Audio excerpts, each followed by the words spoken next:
Hi, I'm Dean Heffta, and this is a recording of a webinar that I recently hosted called What to Do When You Don't Know What to Do. In it, we talk about some of the challenges that we face when we're in the middle of uncertainty and what are some ideas of how we can navigate through that. I hope that you find some ideas and insights that are useful to wherever you find yourself.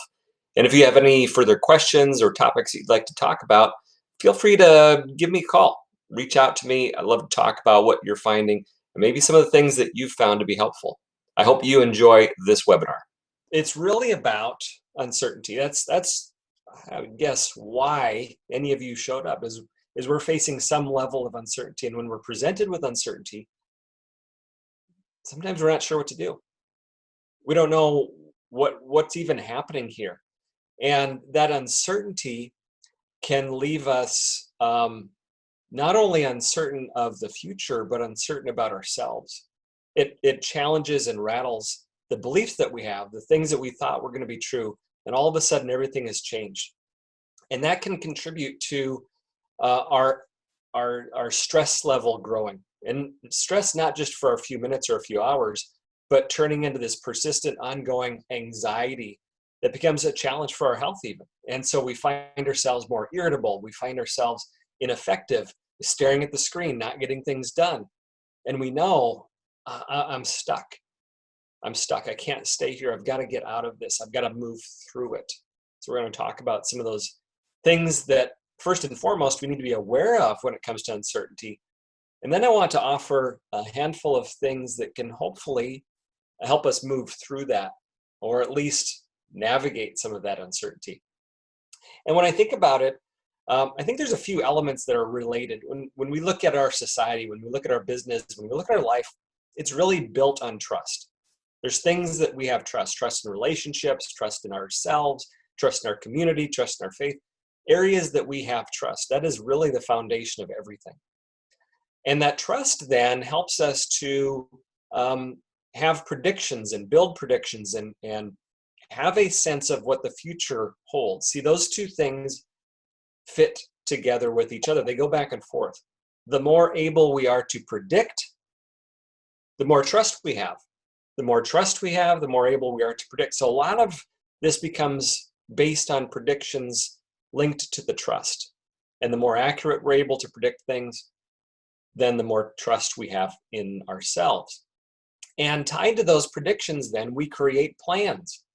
Maybe for you, it was a business plan or a plan that you had for 2020 or something that was laid out based on the predictions you were making, the objectives that you had.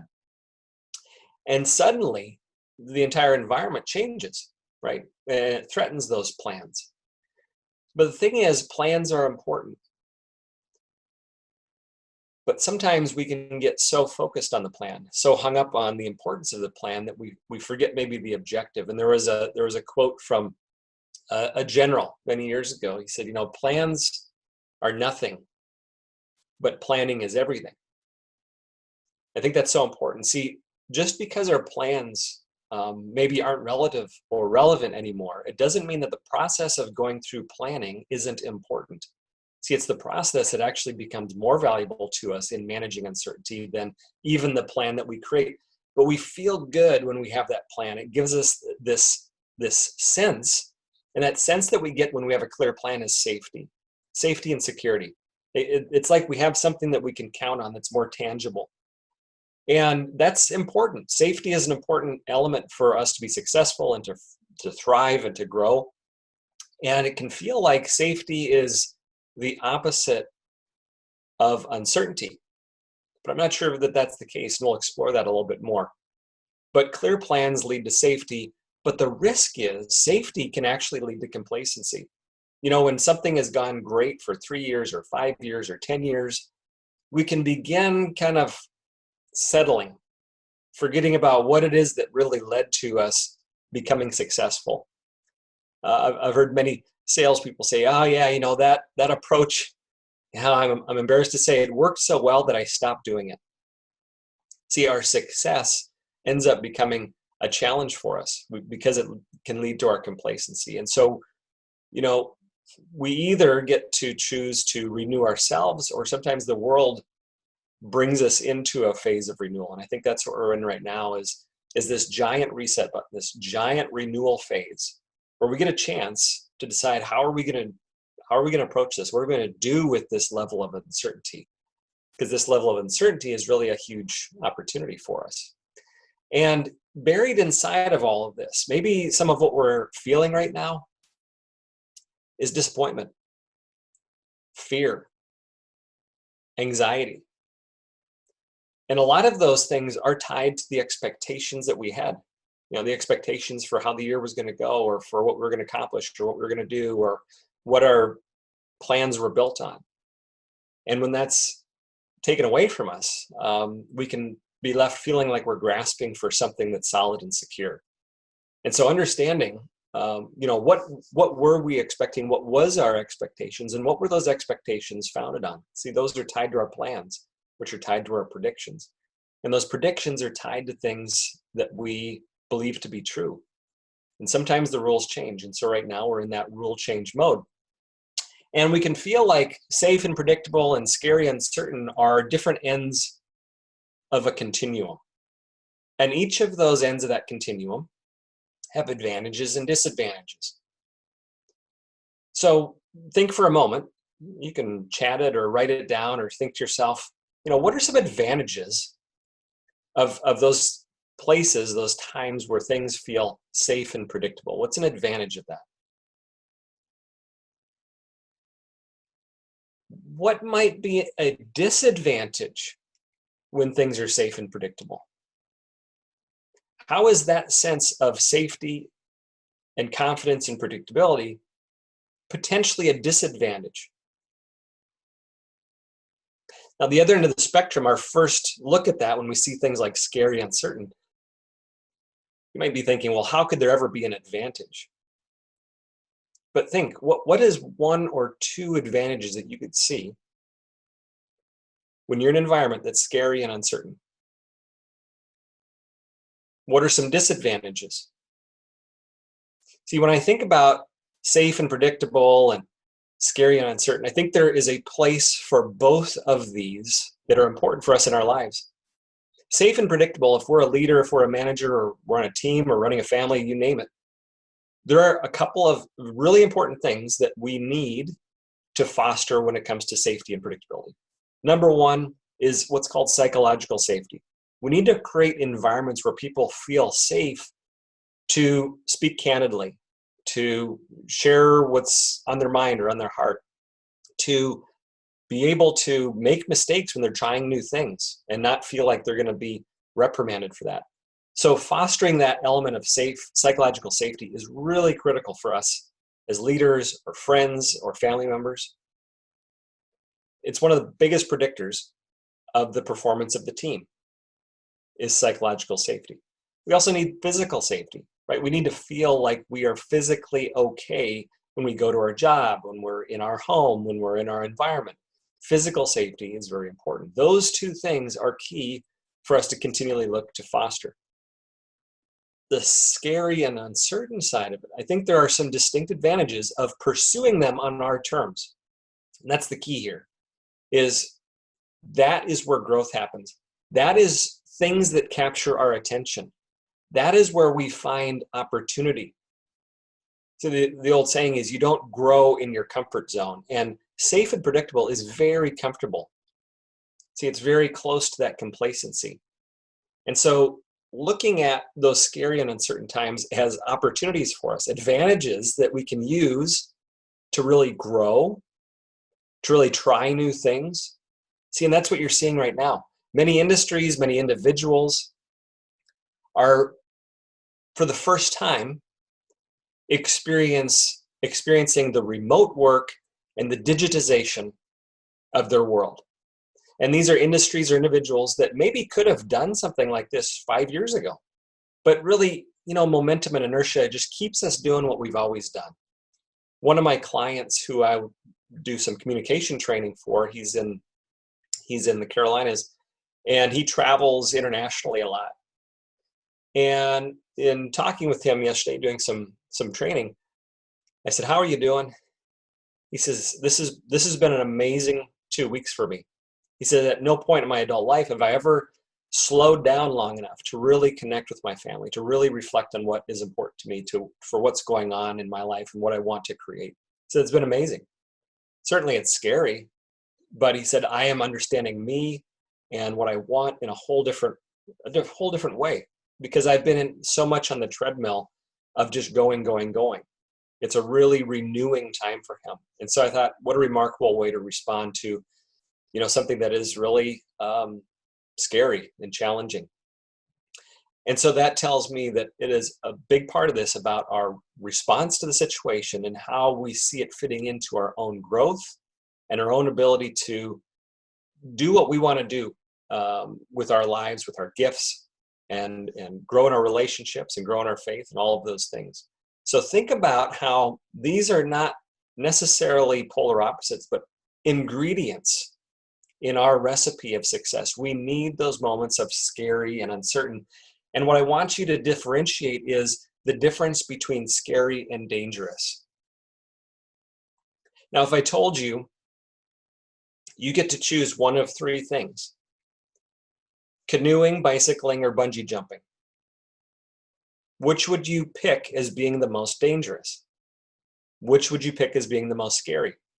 Now, most people that I know, they would pick bungee jumping as the scariest thing out there, and probably the most dangerous too, because in our minds, we kind of equate danger and scariness together. Our immediate reaction to something that's scary is it must be dangerous. And a lot of times, that's not really the case. It is our lack of familiarity with something that leads it to be more scary. If I've never bungee jumped before, I've only watched on extreme sports, it looks terribly scary and terribly dangerous. But when you look at the statistics, riding bicycle is about 5 times more dangerous than bungee jumping. And riding in a canoe is about 15 times more dangerous than a bicycle. So our mind really has a hard time determining what's just scary because I'm not familiar with it, and what's truly and really dangerous. And so in this time of uncertainty, managing ourselves and being able to work through the experiences that we're having, the sensations that we're having, can help us to deal with that scary because it's new. And so it really becomes a level of, how do I normalize this new environment? How do I begin to recognize this is new, it's natural to be scared. How do I work through it? So separating scary and dangerous. The reality is, we have the opportunity to respond different ways in every situation that we find, everything that we encounter, we have a chance to choose our response. And so as we deal with this uncertainty, as we deal with this sensation of not knowing what I should be doing, where I should be going, how I should be feeling, we can step back and say, what might be the blessing of this uncertainty? How might I be able to grow as a person, hone my skills, do things that I've been putting off for years, try different things, step back and prepare for the future, whatever that might be like. And part of the challenge right now is I'm not clear enough about what the future is to be able to predict what I should be doing. See, going back to, I want to have a sense of security by being able to predict. So we can't always predict everything. In fact, we can predict very little. But what we can focus on is, what are those things that I do have control over, the things that I can do? And in that process, stepping back and realizing we as humans are natural map makers. Now, the first thing that we think of when we think about a map is literally a map. Back in the days before Google Maps, when we actually had a paper map of the state or the city or an atlas, we think of this physical tool that helps us to orient ourselves. Back in college, I had an opportunity to work in Europe and some time off where the guy that I worked with and we could travel for 10 days around Europe. And one of the things that we found, this is before Google Maps, whether it was in Brussels or Paris or Munich, we didn't have good maps. And so the first thing that we would do when we get to the city was try to find a map that we could use. And why that was important is we wanted to orient ourselves. We wanted to know how to navigate to the places that we wanted to get to.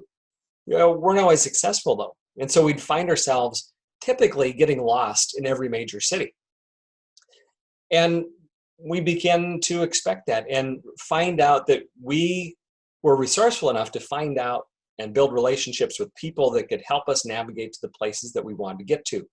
And so what was happening was, instead of just having a physical map that we were using, we began over time to create our own maps of how we orient and navigate that area. The same thing happens in our life, in our work, in our families, all through our lives, in our neighborhoods, in our towns, in the companies that we work in. Maybe I started working for a very large organization. It's very complex. What I'm having to do that first few months is begin to build maps. And so leading up to the last few weeks, many of us had built very secure, very clear maps, ways of how we would orient ourselves and navigate our careers, our jobs, how we worked with clients, how we did our thing in our community or with our families. We had maps in place. And when the map's in place, we don't have to do a lot of thinking about it. But suddenly you find yourself in a foreign territory and you don't have a map for it. So a big part of what we can do, what you can be doing, is thinking about, what are these things that I need to begin incorporating now into my map? See, our maps need to continually update.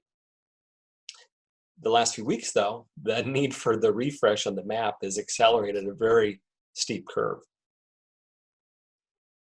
When we have that map built, we're able to do a couple of things. We're able to orient ourselves to understand, where am I in proximity to other things? How does this fit into everything else? It allows us to also inform our actions, what needs to be done and when. So if you're feeling like you don't have a map right now, that's okay. It's a natural feeling. And it actually brings our attention to saying, okay, reset button. Now I need to step back and really re-identify, what are some of the main things I need to focus on? What are the main things that need to be done? What are the things that I can be doing now that I'm having to make a new map? And what we're trying to do, so in this we're managing ourselves through this uncertainty, through this new territory that we're trying to make a map through. And the responsibility that you have, that each individual has, is to observe a threat. That might be that thing that's scary, something that's new, something that's popped up. What is that over there? Is that a threat? See, our natural response is protect ourselves. We see a threat, we protect ourselves. We fight, we flight, we freeze. Our goal is to view that threat and determine, is that really a threat?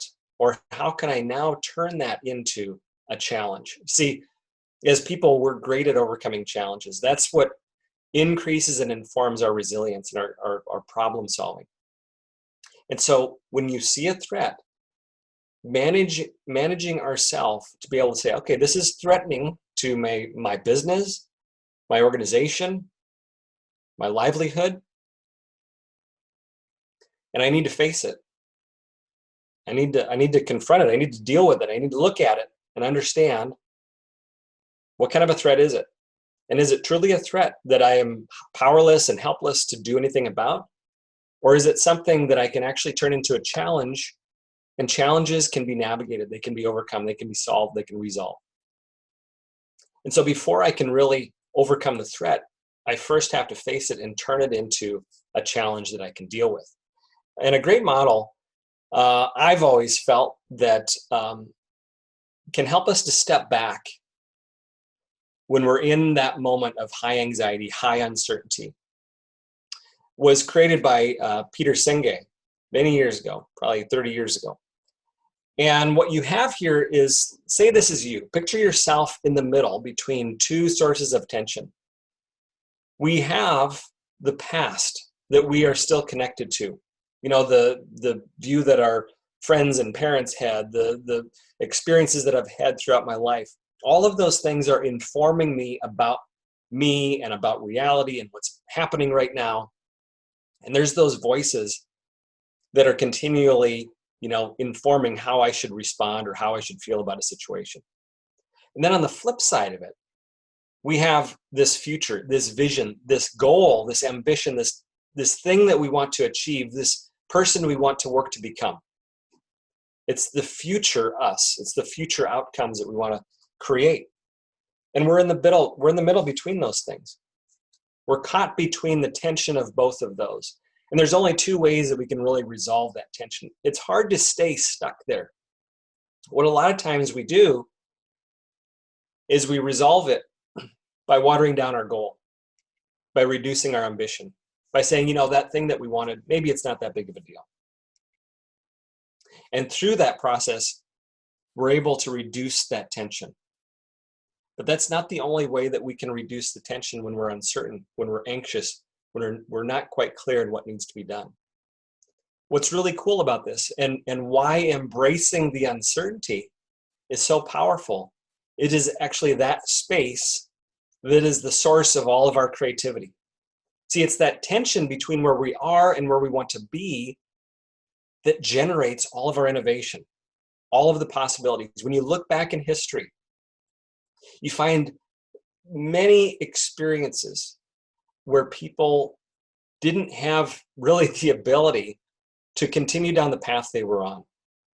Maybe they were stranded somewhere. Maybe they were imprisoned. Maybe the economy collapsed and they had to rebuild themselves. And through those experiences, they had to focus, if they were going to move forward, on how do I resolve the tension between where I am and where I want to get to. And so that's embracing the creativity, the problem solving that is embedded in each one of us. And that's exciting. That means this tension that we feel is actually a good thing. It's a motivating thing. It's an inspiring thing when we can focus not on reducing it by retreating, but embracing what can be. I'm going to offer up 5 different possibilities when we think about things to consider when we're in that spot where we just don't know what to do. And it's ways that we can step back and begin thinking. And one of the first and foremost things that I believe are important for individuals, whether they're in leadership positions, in families, in any type of relationship, is self-knowledge. Being able to know, who am I?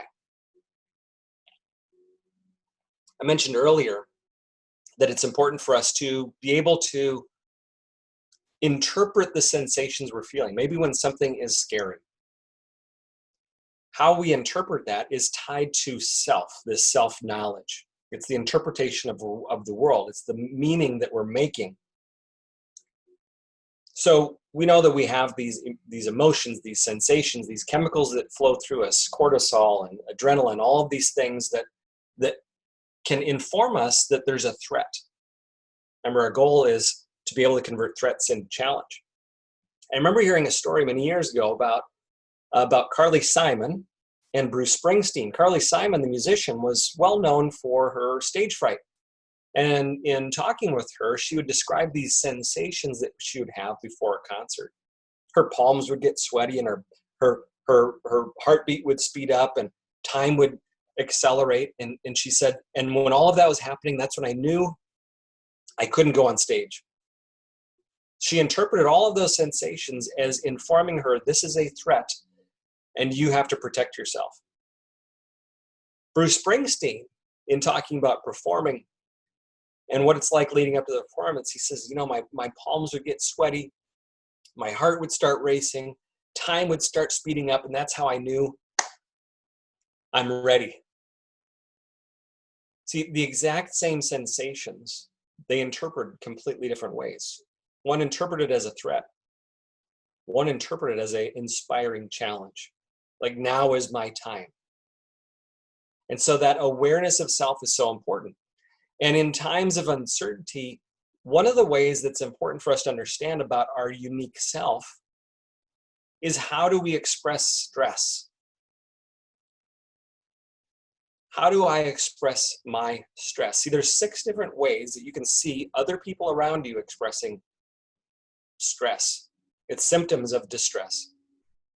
Some people might become over controlling. They want to control the schedule, the itinerary, the activity. They'll do it themselves. I'll take this on. I'll take over. They stop delegating. When you see that, that's a form of distress.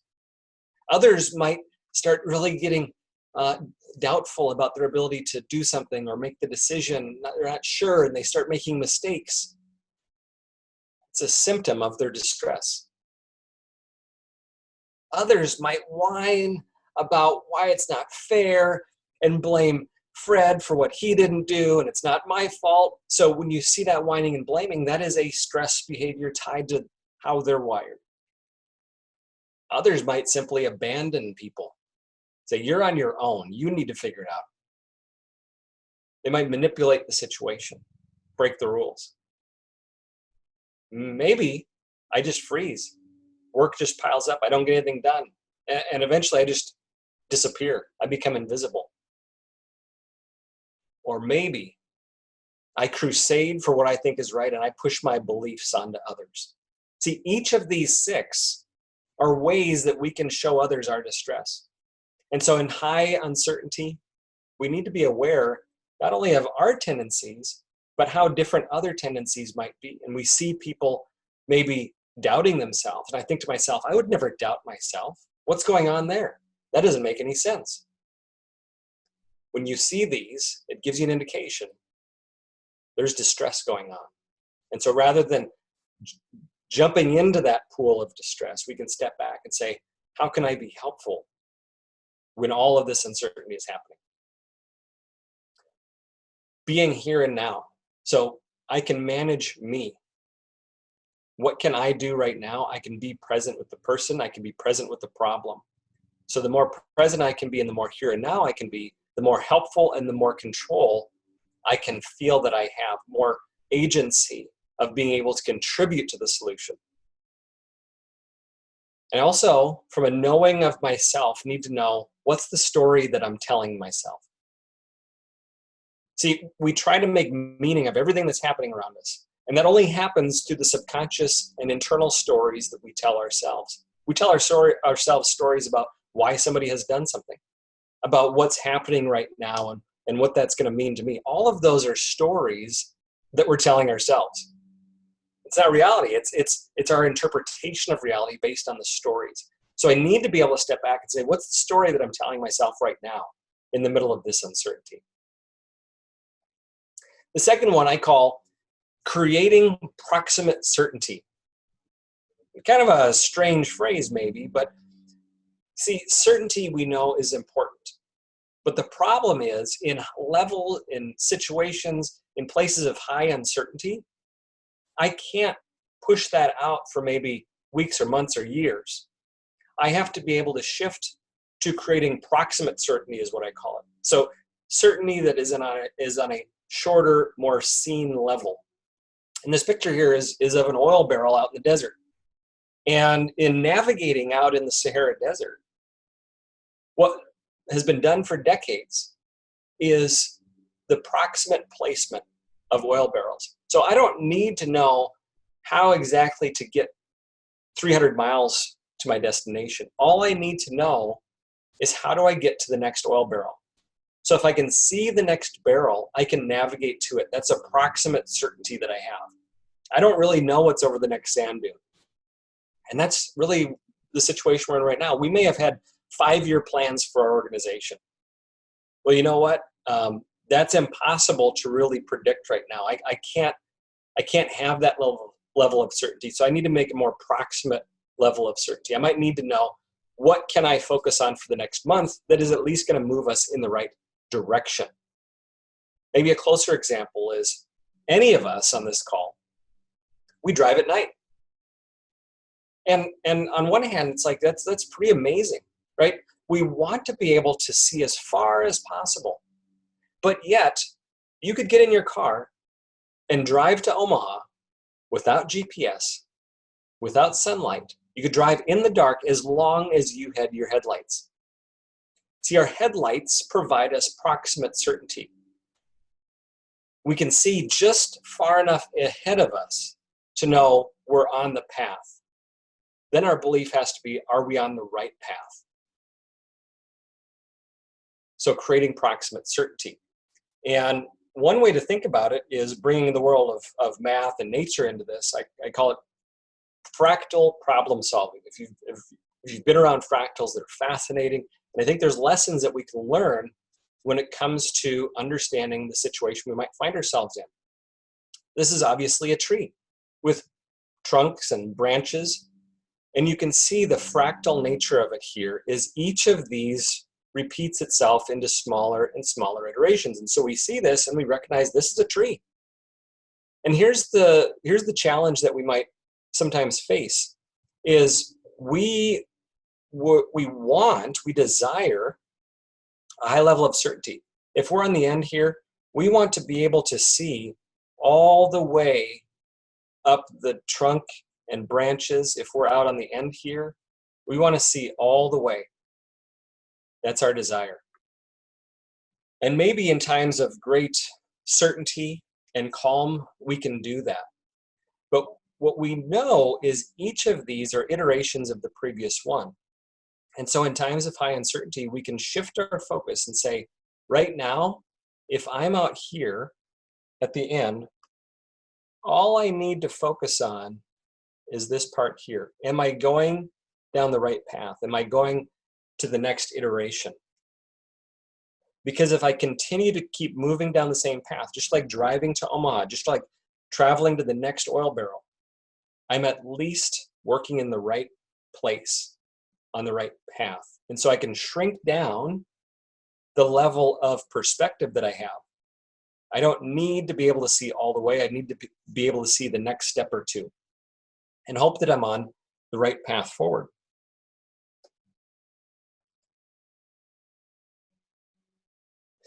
Number 3 is a shift of thinking. Right now, in this level of uncertainty, we may have been used to serving our customers, our clients, our friends' desires that are really more about wants.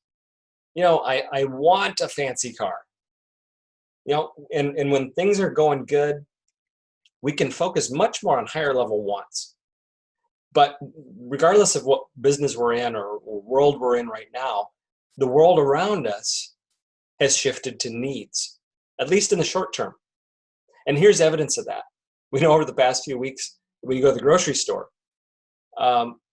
we're not sold out of non-GMO, vegan, organic, high-end, expensive, premium level food.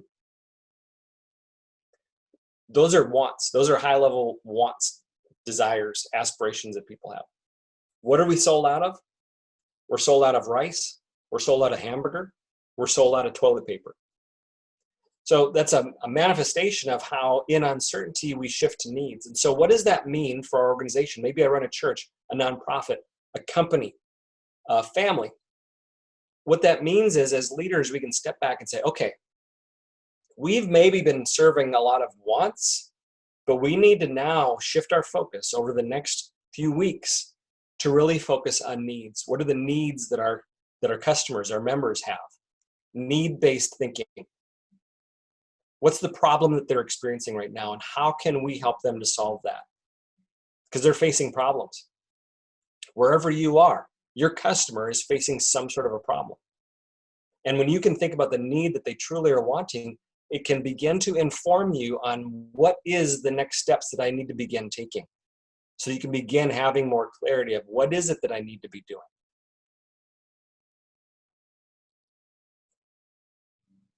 A few questions for you. What do my customers now need most? This is about empathy. This is about stepping out. See, that's the problem when our anxiety runs high is we begin becoming self-focused. We focus on our needs. But leadership allows us to step back and say, my needs aren't important right now. How can I serve my members or my customers in a way that meets their need? So that's a thinking exercise that you can do with your team, with someone close to you. I encourage people to talk about these things instead of just thinking about them themselves. I believe that the best thinking actually happens with others, whether that's you and a thinking partner, you and a small group. It's getting out of our head and into the conversation and connection with others? Who is in need of my presence and connection? We are creatures of connection. We want community. And so being proactive in thinking about who can I serve right now? Is it a certain customer? Is it a certain employee? My employees are now dispersed all over the community, and so we're working remotely. How can I serve them in areas that they have the most need? That's empathetic leadership. How can I address their need in a new way? See, this is a challenge that we can run into as an organization. We get so stuck on how we do things. If you've ever been a part of that organization that says, well, that's just not how we do things here, you know there's a risk that we're stuck on how we do things. And right now, when that how gets taken away, we can feel, what do? I don't know what to do. Step back from the how, ignore the how, focus on the need, and begin thinking about new ways that can be delivered. It isn't about the how, it's about the need. Number 4, use artistic license. My belief is that artistic license is not reserved for artists alone. What's artistic license? Artistic license means that whoever the creator of the art is has the right and the responsibility to create reality for the people that view it. They have the license, they have the ability to create reality as they want to see it. So artists are problem solvers. They solve problems with form and color and light and all of those things. And I believe every one of you is a problem solver as well. That means that you're artists too. And if artists who have artistic license have the ability to create the reality for others, that means you do as well, regardless of your position or your organization. And so rather than waiting for somebody else to author reality for us to step into, we have the opportunity to do it ourselves. We can step back and say, what's the reality that I'm going to create for my team moving forward? There's a lot that we don't know. There's a lot that nobody knows. And so I can't wait for the known. I have to work with what I know. And I have the opportunity and the responsibility to create reality. And so I might step back and say, okay, well, I don't know what next week brings. I don't know what next month brings. I don't know what next year brings. But I can do some planning. And by planning, I can regain some control. But I don't know what my plan should be. So maybe I'll bring and create 3 plans. I can look at the environment, the situation, and say, okay, if things go as well as they can from here forward, how do I get ready for, and what do we need to be doing to prepare for that? What's my best case plan? Ignore what our plan was 2 months ago. What's my best case plan over the next weeks and months? Plan 2. What's a likely case? What is possible? What is needed? What can be done? How does that impact us and my team? So, strategy number 2, there's action steps. It's not just platitudes. It's not just hopes and dreams. Strategies have action steps. So when I work with organizations and teams on developing strategy, what's too easy for us to get into is our hopes and dreams and wants and desires. Great strategy is filled with routines and actions and things that we are going to do, that we are going to execute. And I need to face the possibility that there's a worst case scenario. You know, what might be worst case scenario? Well, how does my organization function if we're on lockdown for 12 months? I'm not saying that's what's going to be the case, but I need to begin thinking about how do I adapt and how do I make sure that we can stop talking about when we get things back to normal. As a leader, I have to confront reality. There is no such thing as back to normal. It is going to be when we get into whatever is new.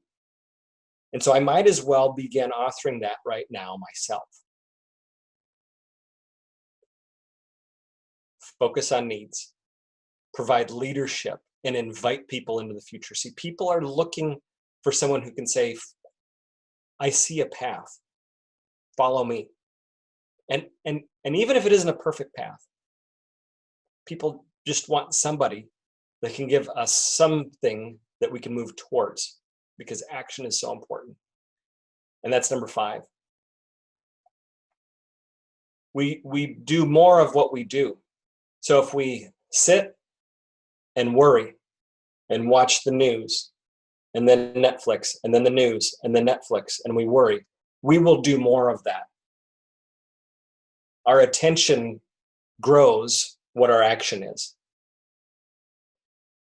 If we say, all right, I'm going to try some things. We haven't tried this before, but we're going to move towards our vision.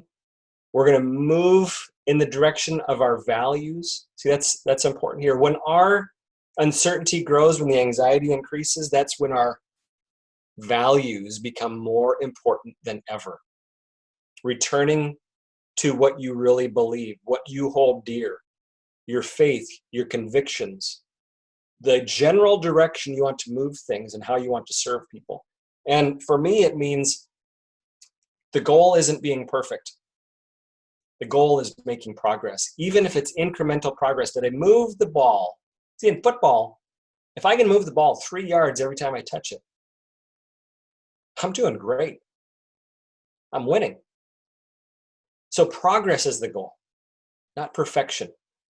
And so we're going to have some hypothesis, some estimates, some guesses, I'll call them.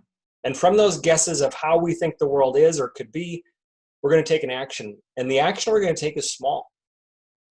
It's not going to be an action that's so big that we pushed all of our chips in and now we can't recover from it if it wasn't the right action. We're going to take an action and we're going to observe. We're going to get feedback. And from that feedback, we're going to adjust. And we're going to do these continual iterations. You can call it lean. You can call it agile. We're going to do these iterations trying to figure out what works and how do we move closer to our goal to serve people along our values. We have to take some small action, because if we are stuck, it will become harder and harder for us to move. So good enough is good enough. This is not the time for perfection. I love, in the Army Leadership Manual, this is really about courage. So when things are uncertain, it's about courage. And courage is not the absence of fear. I don't believe there is such a thing as somebody who is fearless. It is about realizing there is uncertainty, there is fear. Courage is about recognizing, I'm afraid, I'm uncertain, I don't know, but still moving forward anyway. So I want you to just think for a moment. What's something in your situation, in your world, that you can do, that you can focus on, that's going to help you shrink that level of uncertainty, shrink it to a place that you can take action in?